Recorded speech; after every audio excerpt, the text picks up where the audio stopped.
E nós paramos, se me lembro bem, no finalzinho dessa parte aqui, ó, em que ele, o Cortella, cita o Albert Camus e coloca isso aqui, ó. Não há um sentido pronto, dado, anterior à existência. E aqui eu vou fazer um comentário, que é o seguinte: de fato, não é possível haver uma razão para a existência de coisa alguma, por, por um motivo simples.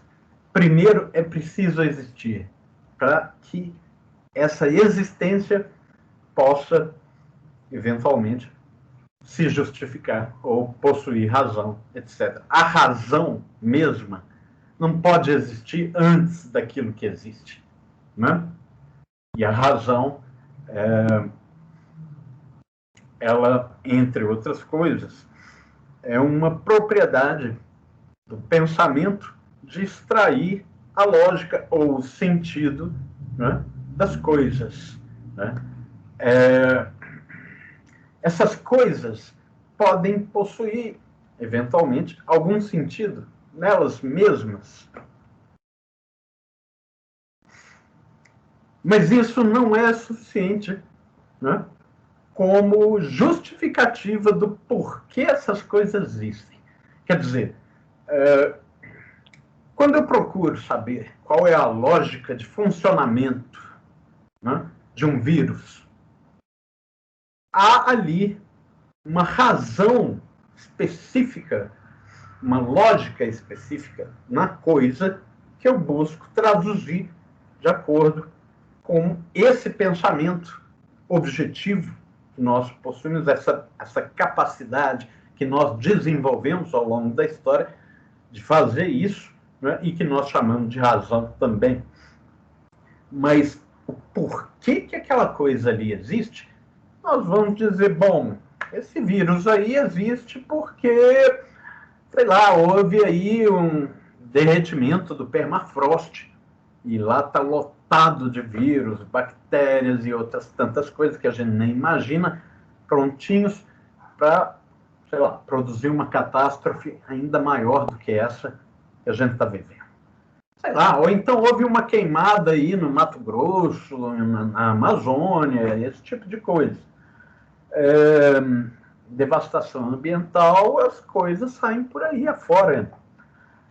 Os bichos e os micro-organismos, ainda mais se você tem ali uma fuligem ajudando a levar. Mas percebam, nós estamos perguntando pela razão da existência como um todo. Nós estamos perguntando pela razão da nossa existência e da existência da natureza, né? Bom, aí convenhamos, não é possível haver uma razão anterior à existência de tudo, que é como perguntar qual é a causa de tudo. O que é a causa de tudo? Se não estiver em tudo, então nós não temos aí tudo, né? E se essa causa não estiver em tudo e ela não tiver, como tudo mais tem, uma causa de si, então que lógica é essa que nós, né, trabalhávamos até então buscando a causa de uma coisa e agora interrompemos para dizer que esta causa aqui não tem causa, né? Aí tem um problema, mas tudo bem. Eu não sei se eu comentei um negocinho que ele fala aqui, ó, em cima. O tempo médio de vida humana no planeta é de 60 anos. Todo mundo sabe que isso aí já não corresponde ao que nós temos hoje, né? Já conseguimos avançar essa média aí talvez para, sei lá, 70 ou pouco mais. Na verdade, eu não tenho certeza. O que eu tenho certeza é que tudo aquilo que configura, digamos assim, uma espécie de limite natural em nós, vai se expandindo de acordo com nossa intervenção sobre nossa natureza e a natureza ao redor. Né? Quer dizer, a que ponto isso chega? Né? Que a morte ela deixa de ser um fenômeno natural e ela passa a ser determinada por exemplo, nutrição, né? Que era uma coisa que antes nós transformávamos de forma inconsciente. O sal, por acaso, era um bom conservante dos alimentos. De repente, aquilo ali passou a ser usado como um tempero.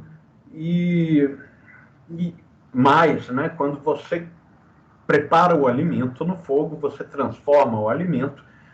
A princípio, todas essas transformações, ninguém estava pensando, né? Isso aqui vai dar em alguma coisa. Mas quando hoje nós temos, né, uma ciência da nutrição e nós sabemos que é preciso equilibrar tal tipo de alimento com tal outro para uma necessidade específica do indivíduo específico, nós conseguimos, né, fazer uma intervenção consciente, deliberada sobre a saúde desse indivíduo, de tal modo que ele tem a possibilidade, né, de uma longevidade que já não é mais natural. Né? Quer dizer, isso significa que aquele fenômeno até então natural e que até agora é irremovível, que é a morte, né?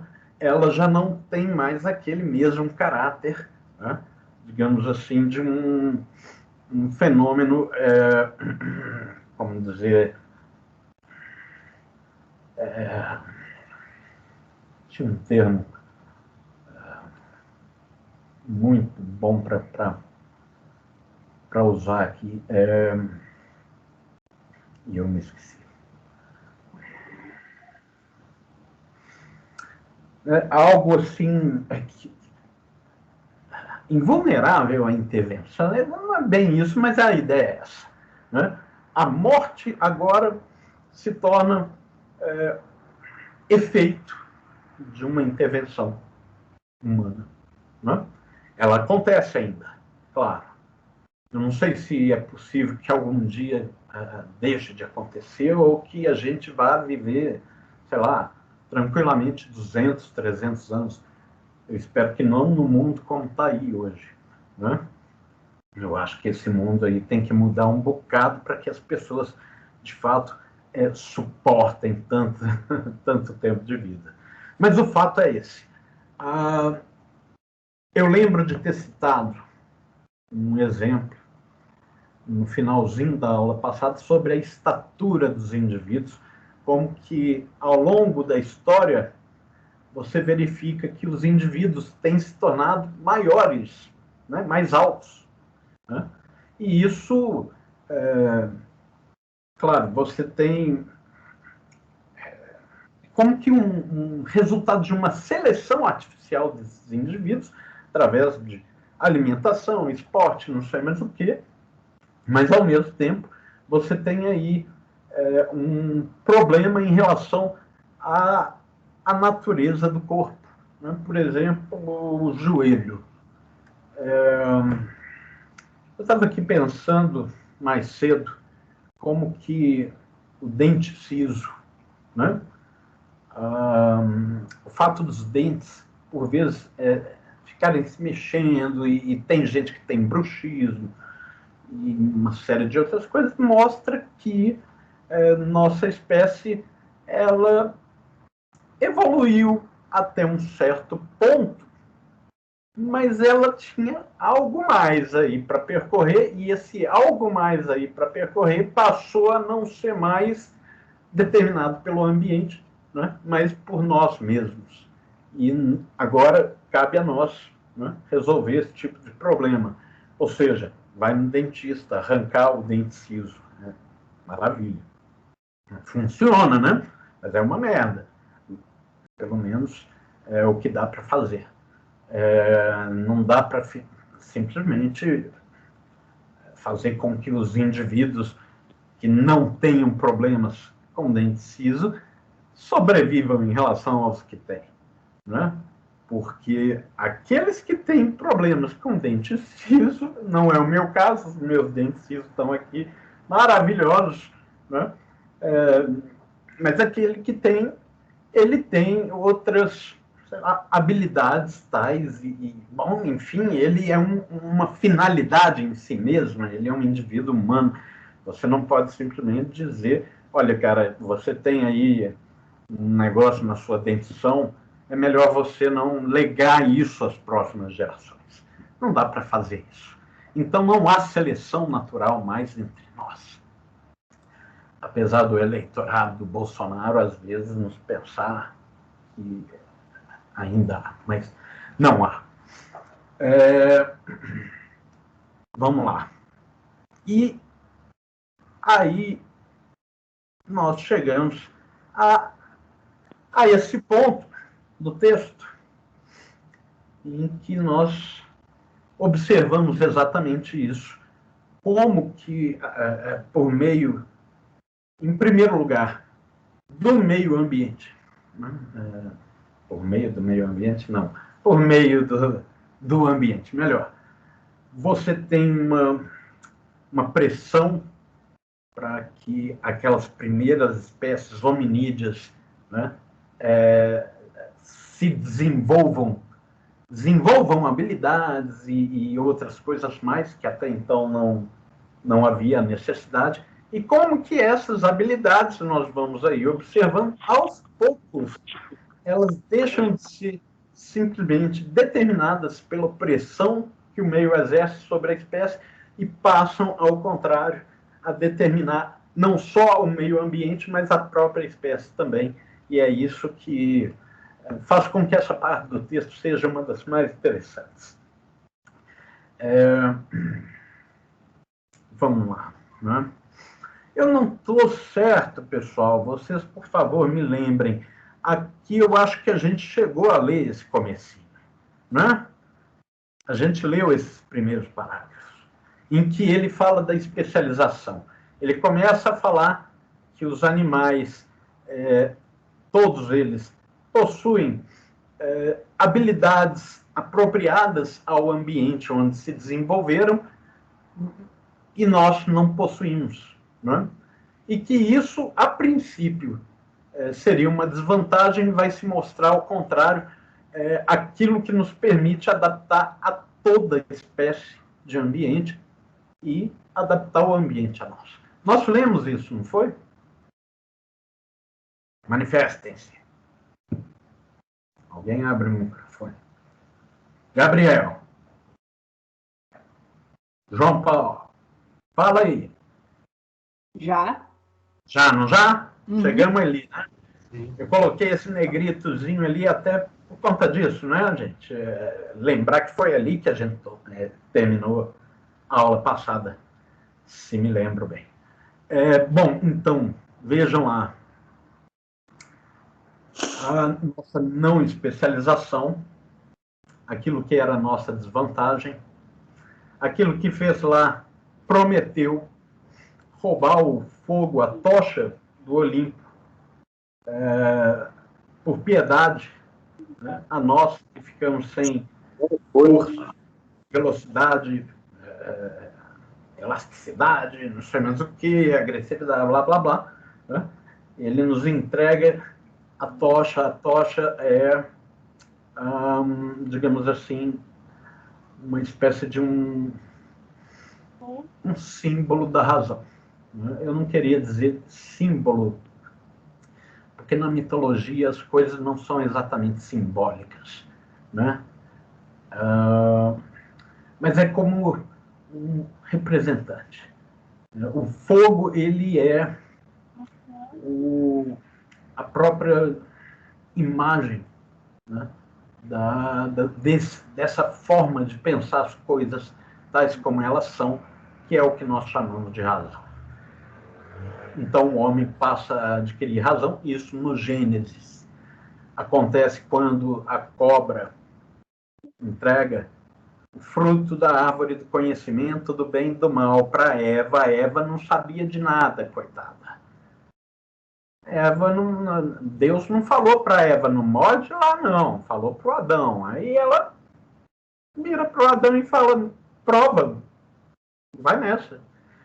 O Adão, parece que ele estava gamadão, né? Porque, afinal, era uma mulher costela.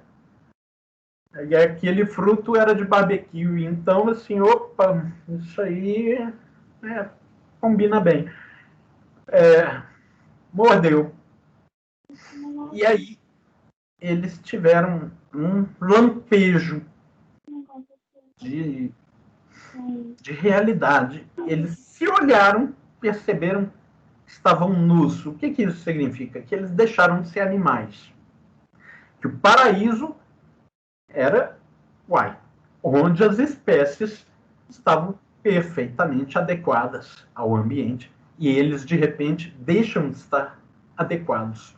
E aí Deus fala, agora vocês vão ter que trabalhar a natureza, transformar a natureza de modo que ela, né, se torne adequada a vocês.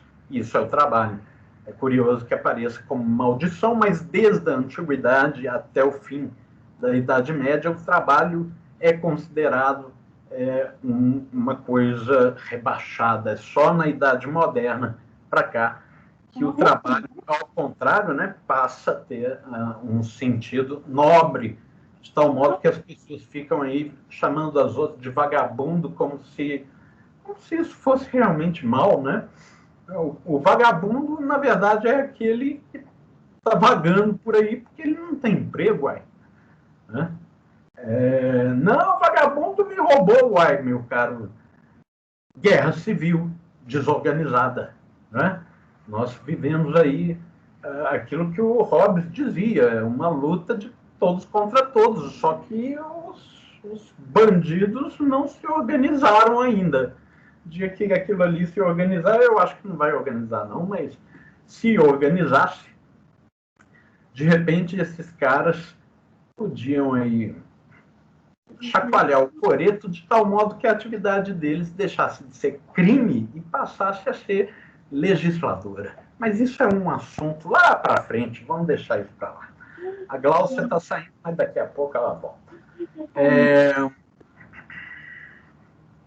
Vejam, então, o Portela dizer, nos tornamos uma teve que se construir o próprio ambiente a partir de bases naturais. É por isso que eu devo ter dito aí lá para trás. E, de fato, existe um ser sobre o qual nós podemos atribuir o termo sobrenatural, é o homem. Ele não ultrapassa a natureza.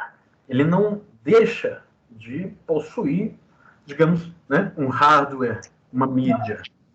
Né?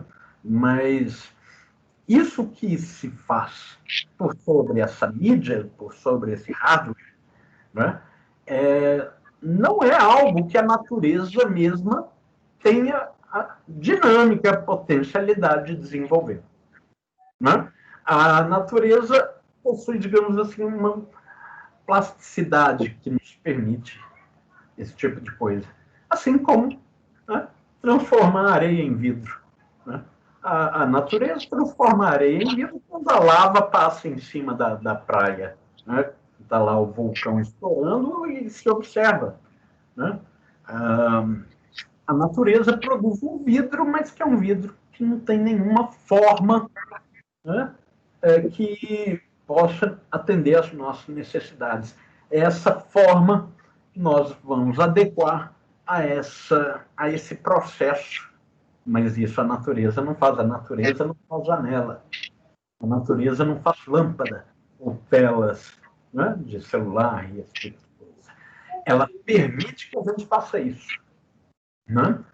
E a partir dessa plasticidade nós intervimos, né? E fazemos assim com que a natureza seja melhor do que ela é.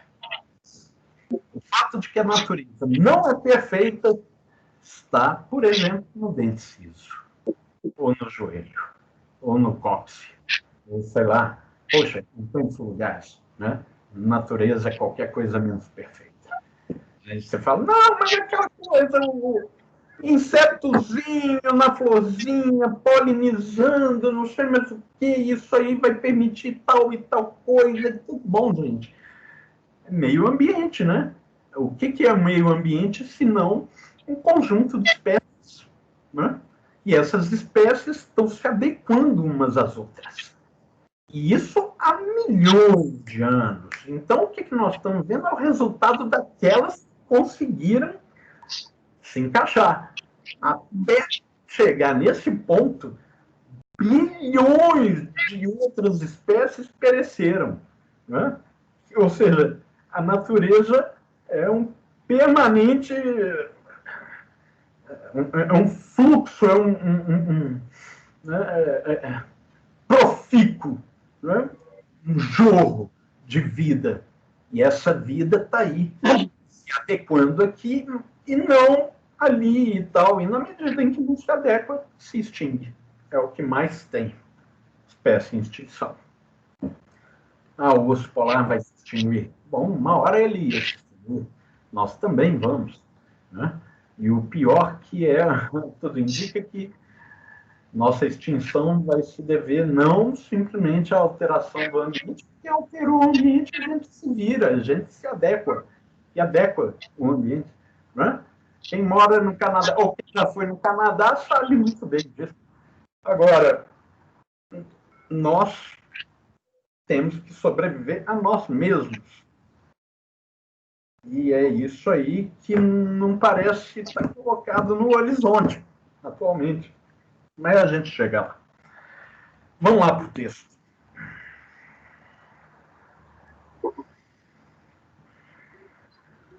Ô César, abre o microfone, por favor. Diz um alô.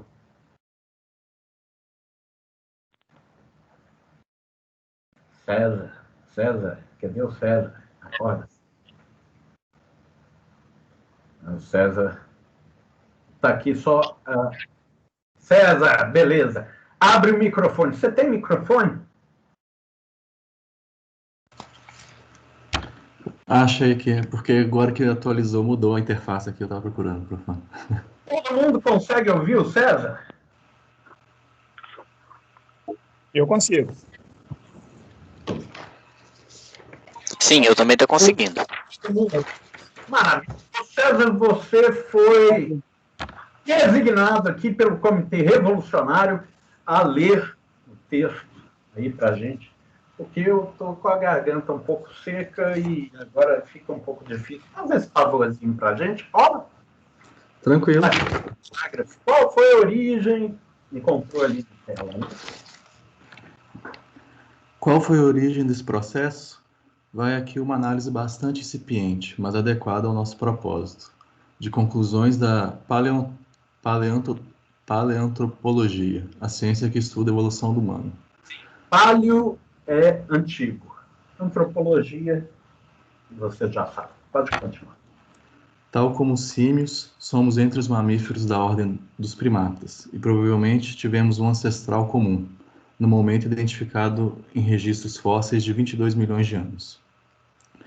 Porém, ainda não há provas cabais sobre qual é e quando viveu o primeiro ancestral direto de um hominídeo. Hipóteses situam-se entre 8 e 10 milhões a.C. Só um segundo. Primeiro ancestral direto de um... de quem esse cara está falando aqui? Eu suponho, eu realmente não posso dizer que fosse de um primata anterior, mas daquele fez o salto entre a animalidade e a linguagem. Ele que se tornou pela primeira vez ser humano. Né? um bocado determinado ainda pela natureza e etc. e tal. Vamos chamar esse sujeito aí de... não é ele? Acho que sim. Continua, por favor.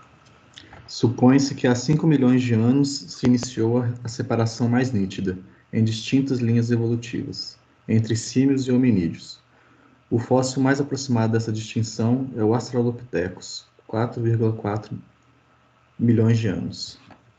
Quase certamente o primeiro bípede humano. Na sequência, tivemos o Homo habilis, 2 milhões de anos. O Homo erectus, conhecido como o primeiro... É curioso esse termo, Homo habilis. O que sugere? Que ele já usava ferramentas, né? Pode continuar. O Homo erectus, conhecido como o primeiro a migrar para fora do continente africano. Nosso mais possível local de origem, há 1,6 milhão de anos. O Homo neanderthalensis, entre 400 mil e 250 mil anos. E, por fim, o Homo sapiens, mais próximo a nós, 35 mil anos. 35 anos, nós, aqui.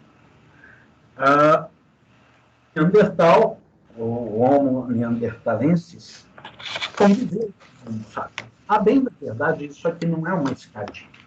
Né? Essas espécies, elas foram se desenvolvendo, por vezes, não simplesmente uma a partir da outra, mas uma conjuntamente com a outra. E o Neandertal mais o Homo sapiens, há pesquisas em paleontologia, eu não sei de merda nenhuma para variar, mas estou vendendo peixe que eu comprei. O Neandertal e o Homo sapiens chegaram a conviver e a procriar. Né? Há quem diga aí. E falando disso, não falando que o tipo ruivo descende desse cruzamento entre Neandertal e Homo sapiens. Eu não sei de merda nenhuma, mas... Eles chegaram a conviver juntos. Sim, conviveram. Conviveram juntos. Acredito que, pelo que eu tinha lido também, vou vender o peixe aqui também, que o Homo sapiens é até um dos principais causadores da extinção do Neandertal. Mas como que foi isso? Essa acho que por caça. Caça? Competição. Por caça, um ter caçado o outro, porque um era mais... Na época, é isso? Foi, eu posso até te mandar depois. Eu assim, pô, mas é gente pra caramba. É sério. É muita gente. Sabe o que ter acontecido? Essas espécies terem se encontrado após sei lá, um deslocamento aí que em determinado lugar se encontraram e sabe quando o português, espanhol chega aqui nas Américas e os índios saem morrendo aí torto e direto? Não é porque eles simplesmente saíram matando, não. É porque espirrou na cara do índio, pronto, o índio morreu. Né? Doenças que você não tinha ali nenhum costume, nenhum anticorpo, não tinha nenhuma, digamos, nenhum tratamento, nada. Pode ser isso. Agora, o que é que eu sei? Ô, professor. Oi. Tem um detalhe também que essa data, 35 mil anos, está bem desatualizada. É mesmo? Acho que o último que descobriram é 300 mil anos lá no Marrocos. O último ser humano, Homo sapiens mesmo. Se você der uma pesquisada rapidinho, você encontra. E outro detalhe também é que não são só os neandertais, também tem um Homo denisovanos também, que era na Ásia. Que ele dá origem à etnia dos asiáticos. Essa diferença entre asiáticos, europeus e africanos tem alguns detalhes que vêm dessa miscigenação, igual você falou, por exemplo. Isso é muito interessante. E se você voltasse assim no século XX e explicasse, por exemplo, aquelas ideias eugenistas lá que o o Homo sapiens, a etnia africana é o Homo sapiens mais puro, que é a raça mais pura de humano, acho que eles iam realmente, acho que ia quebrar a mente deles, né? Mas isso é muito interessante. O que é o puro, né? Não, mas eu falo simplesmente assim, ele é um Homo sapiens mais Homo sapiens, ele não tem nenhum DNA de outro hominídeo, entende? Mas perceba, essas espécies que a gente citou aí, todas elas decorrem de uma relação com o meio ambiente. Né? Você pega um lapão, um esquimó, aqueles olhos puxadinhos dele tem tudo a ver com a incidência de luz que ele tem lá. Né? A melanina dele é completamente ausente. Um lapão é transparente. Né? Se eu tiver do lado de um lapão, os caras vão me chamar de negão. Né? Emanuele, você quer falar alguma coisa? Seu microfone está aberto? Ou você esqueceu ele aberto? É que eu não estou te ouvindo direito. Não, na verdade, não foi isso que aconteceu. Eu troquei no Shoptime, eu troquei pelo purificador, pelo ferro a vapor. Eu não entendi nada. Aí eu comprei separado os dois, eu acho. O que? O microfone? Você? Você está com um problema no seu microfone? Bom, mas se você quiser falar alguma coisa aí, ó, manda ver. Tá bom? É porque você está falando. Eu não sei o que. Parece que você deixou ele ligado e tem algumas coisas que chegam, sabe? Mas eu não comprei nada no Shoptime, mãe. Oi?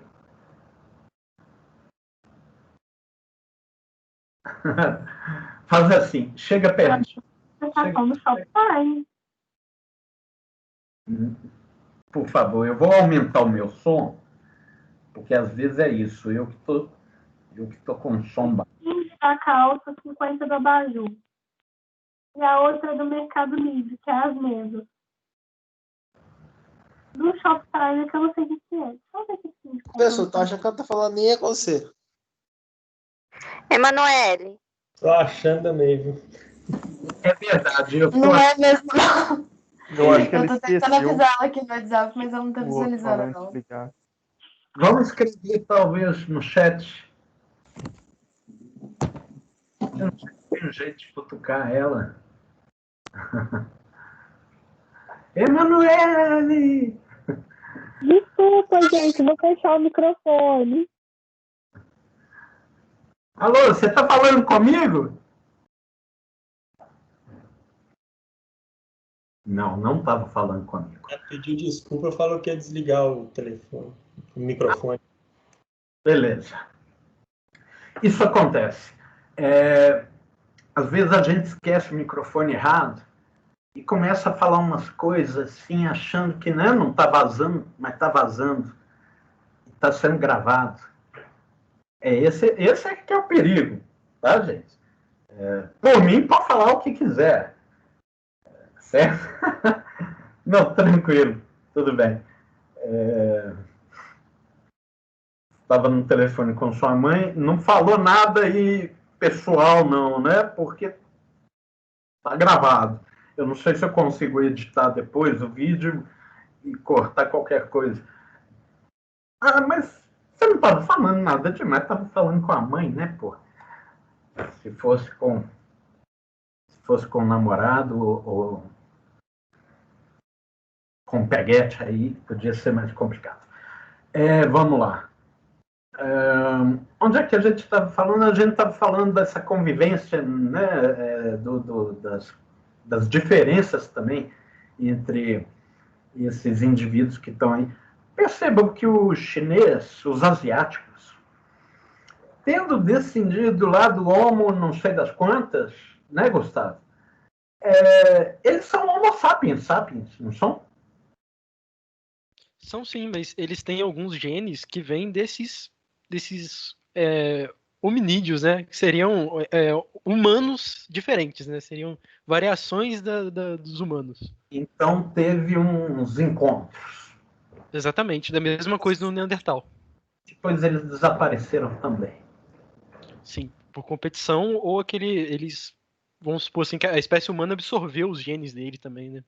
Tem essa coisa, esse detalhe. Coisa estranha. Mas pode ser por uma outra razão que ele vai citar aí para frente. Vamos dar uma olhadinha. O César.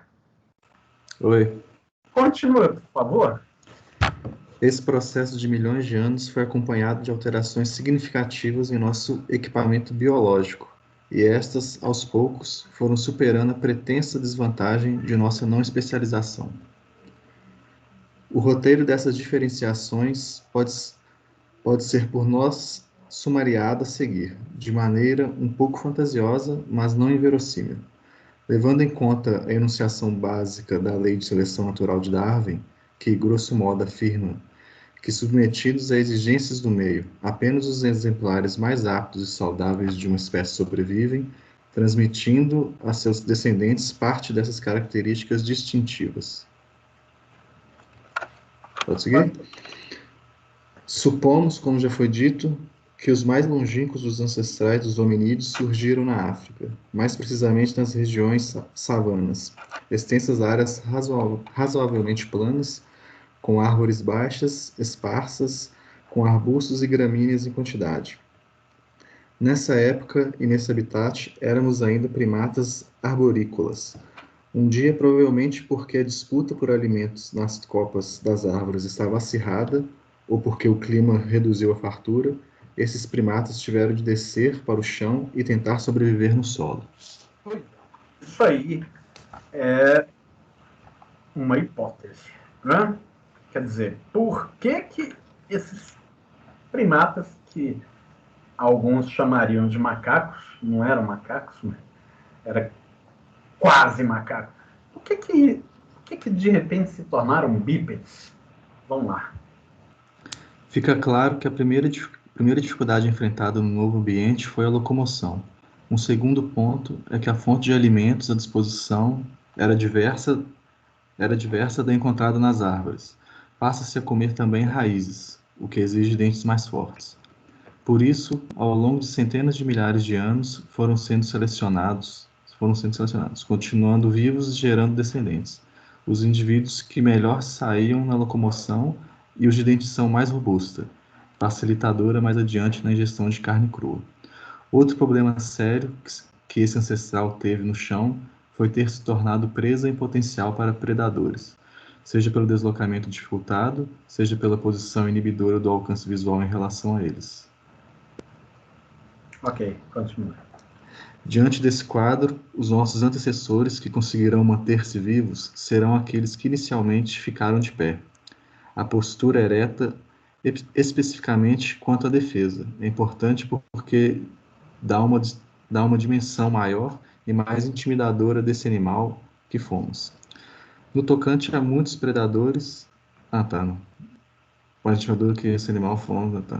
Além disso, permite que na savana se amplie muito o campo de visão, localizando mais facilmente eventuais perigos. Duas outras... Olha, espera só um segundinho.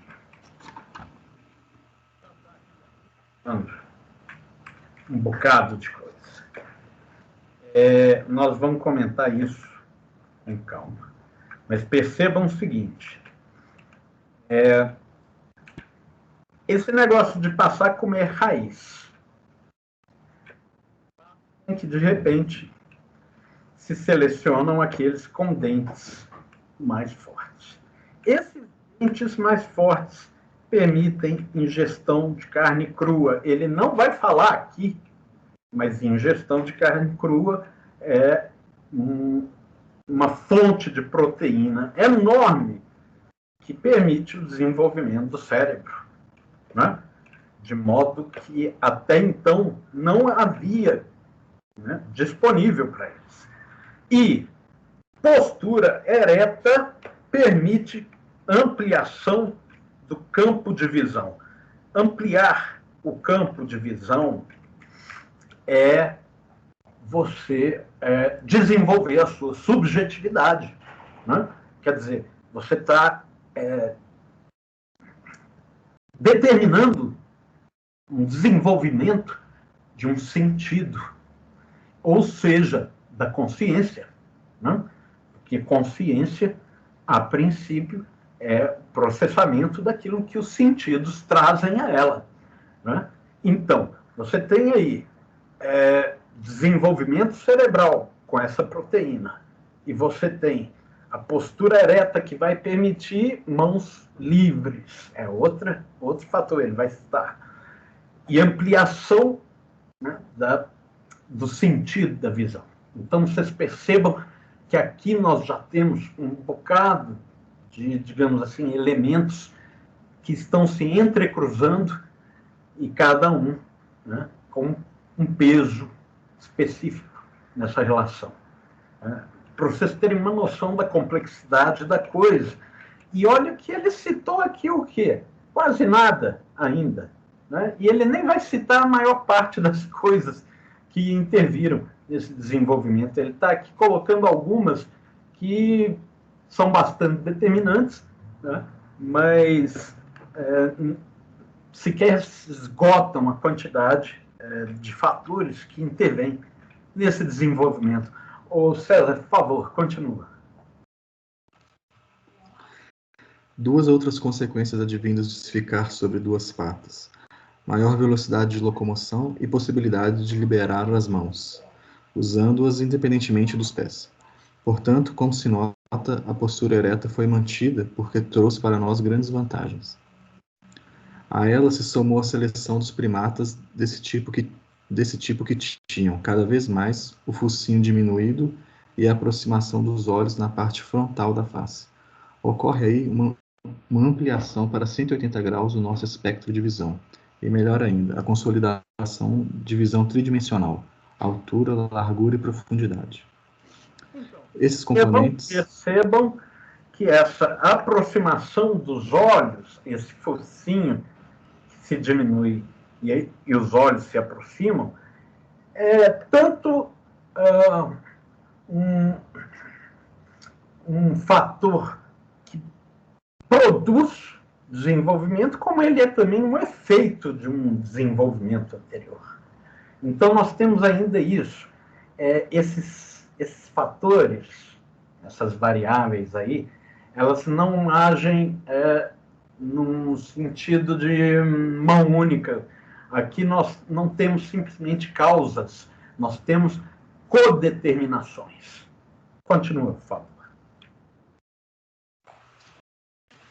Esses componentes têm um papel destacado na manutenção de nossa vida, pois dos 5 sentidos, a visão é o mais importante. Naquele período, então, mais ainda. Para um frágil animal, a tridimensionalidade favoreceu, entre outras coisas, a percepção de distância, para fugir ou atacar. Ok, só um instantinho. Só um instantinho, César. Isso não é simplesmente uma questão de percepção. Né? Não é simplesmente você aguçar o seu sentido de visão. O que está aí subjacente a isso é uma capacidade de cálculo. Né? Cálculo do quê? Você está atacando, você está caçando um bicho, você tem uma pedra, que seja, você tem aí o desenvolvimento, né, de uma habilidade de lançar essa pedra de acordo com o peso dela, o tamanho dela, a distância do animal, a velocidade com que esse animal está correndo, né, de modo que você possa acertar esse bicho. Lógico, né? Ninguém aprende isso senão com um bocado de treinamento. Mas uma vez que você está ali treinando isso e aperfeiçoando essas habilidades, você não está simplesmente desenvolvendo a tridimensionalidade da sua visão, você não está simplesmente desenvolvendo seus olhos, você está desenvolvendo o seu corpo inteiro, né? Você está desenvolvendo o seu cérebro de uma forma teórica, porque o cálculo não é algo que você vê. O cálculo é algo que você faz por cima do dado empírico que os sentidos levam ao cérebro. Certo? Então, você tem o desenvolvimento da subjetividade de um modo que a natureza mesma não permitiria. Oi, quem está falando? Eu vou ter que sair, vou ter que ir para outra aula agora, ok? Elionai, é você? Isso. Vou ter que sair. Meu caro, não se aveste não, porque nós temos a aula gravada aí depois, você pode consultar o finalzinho, a gente já está quase acabando também. Beleza, tá? valeu. A bem da verdade, nossa aula acaba agora, né, gente? Infelizmente, nós vamos manter o restinho desse roteiro aí para semana que vem. Infelizmente não deu para ir muito longe, mas vocês já perceberam que com o pouco que o Cortella citou aqui, a gente já tem um bocado de coisa. Pessoal, então vamos fazer assim. Muito obrigado aí pela paciência de vocês, pela presença, né, pela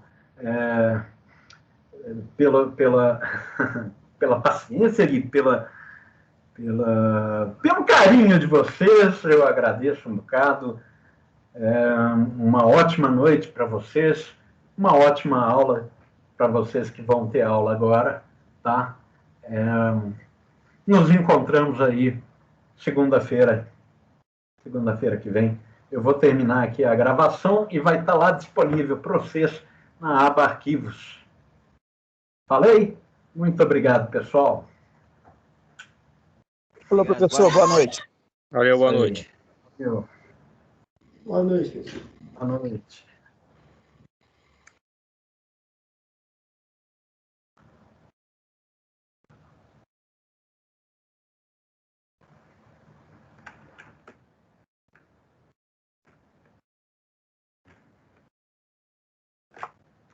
Deixando esse asteriscozinho para que a gente saiba ao que vem que a gente parou ali. Certo, né, gente? Obrigado, pessoal. Boa noite, Ed. Boa noite. Valeu, Luiz.